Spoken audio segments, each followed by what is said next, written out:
أشهد أن لا إله إلا الله.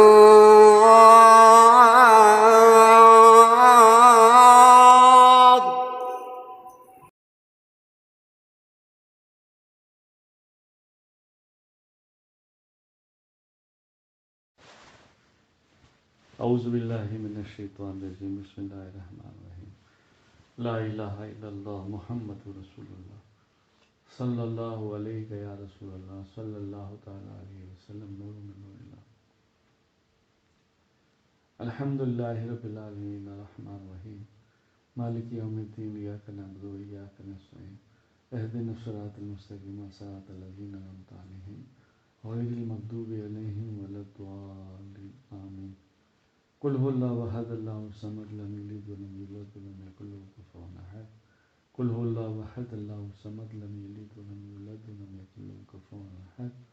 قل هو الله احد الله الصمد لم يلد ولم يولد ولم يكن له كفوا احد. الصلاة والسلام عليك يا نبي الله، الصلاة والسلام عليك يا شفيع الله صلی اللہ تعالی علیہ وسلم. قرآن و حدیث کی روشنی میں حضرت عثمان غنی، آپ رضی اللہ تعالیٰ عنہ کا نام عثمان، کنیت ابو عبداللہ اور والد کا نام عفان ہے. آپ رضی اللہ تعالیٰ عنہ رسول اللہ صلی اللہ علیہ وسلم کی پھوپھی ذات بہن کے بیٹے تھے اور حضور پاک صلی اللہ علیہ وسلم سے 6 ماہ چھوٹے تھے. حضرت عثمان رضی اللہ تعالیٰ عنہ اسلام لانے والے چوتھے شخص تھے. رسول اللہ صلی اللہ علیہ وسلم نے نبوت سے قبل اپنی بیٹی رقیہ رضی اللہ تعالیٰ عنہ کی شادی حضرت عثمان رضی اللہ تعالیٰ عنہ سے کر دی تھی. جب حضرت رقیہ رضی اللہ تعالیٰ عنہ کا انتقال ہو گیا تو حضور پاک صلی اللہ علیہ وسلم نے اپنی دوسری بیٹی حضرت ام کلثوم رضی اللہ تعالیٰ عنہ کی شادی ان سے کر دی تھی. اس لیے حضرت عثمان رضی اللہ تعالیٰ عنہ کو ذو النورین کہا جاتا ہے. آپ رضی اللہ تعالیٰ عنہ نے ہمیشہ حبشہ اور مدینہ دونوں کی ہجرت فرمائی.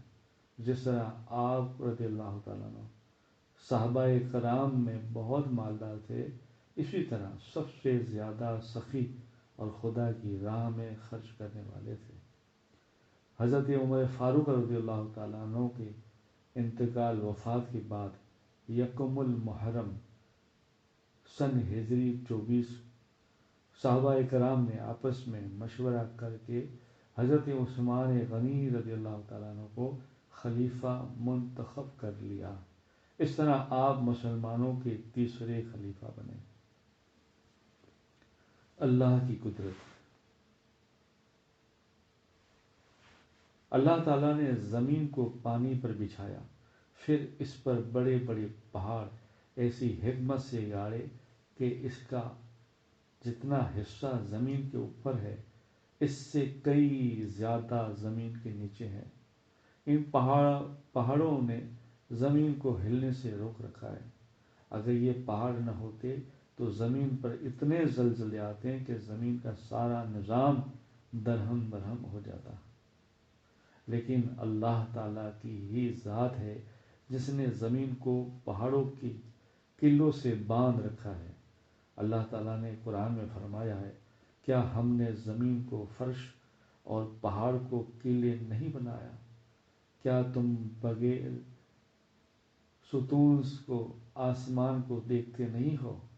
یقیناً یہ سب اللہ کی قدرت کی کاریگری ہے. قرآن پاک سورہ نبا آیت نمبر 6 سے 7. ایک آدمی نے آپ رضی اللہ تعالیٰ عنہ سے عرض کیا کہ اے اللہ کے رسول صلی اللہ علیہ وسلم، اسلام میں اللہ کے نزدیک سب سے زیادہ پسندیدہ عمل، پیارا عمل کون سا ہے؟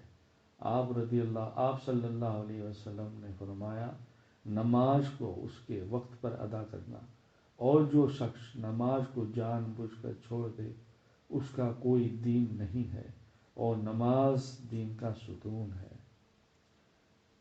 بہقی فی شعاب الایمان، روایت حضرت عمر رضی اللہ تعالیٰ عنہ، حدیث پاک 2683۔ حضرت انس رضی اللہ تعالیٰ عنہ بیان کرتے ہیں کہ آپ صلی اللہ علیہ وسلم کی عادت شریفہ تھی کہ باوضو ہونے کے بعد باوضو ہر نماز کے لیے تازہ وضو فرماتے ہیں، اور ہم لوگ کئی نمازیں ایک ہی وضو سے پڑھتے ہیں۔ کتاب ابو داؤد، روایت حضرت انس رضی اللہ تعالیٰ عنہ، حدیث پاک 171۔ رسول اللہ صلی اللہ علیہ وسلم نے فرمایا، کیا میں تم کو ایسی چیز نہ بتاؤں جس کا درجہ نماز، روزہ، صدقہ سے بھی بڑا ہوا ہے؟ صحابہ رضی اللہ تعالیٰ عنہ نے عرض کیا کہ اللہ کے رسول ضرور بتائیے۔ آپ صلی اللہ علیہ وسلم نے فرمایا، 2 آدمیوں کے درمیان صلح کرانا اور آپس کا اختلاف دین کو تباہ برباد کرنے والی چیز کو ہٹانا۔ رسول اللہ صلی اللہ علیہ وسلم نے فرمایا، جس علم کے ذریعے اللہ کی خوشنودی اور رضامندی حاصل کی جاتی ہے، اگر کوئی آدمی ایسے مبارک علم کو صرف دنیا کا مال و متاع حاصل کرنے کی غرض سے سیکھے گا تو کل قیامت کے دن ایسا آدمی جنت کی خوشبو بھی نہیں سونگھ پائے گا۔ کتاب ابو داؤد، حدیث پاک 3664، روایت ابی ہریرہ رضی اللہ تعالیٰ عنہ۔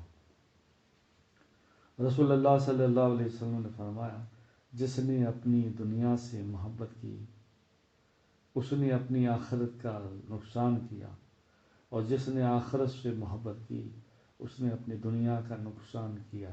تو تم لوگ باقی رہنے والی آخرت کو ختم ہونے والی دنیا پر ترجیح دو۔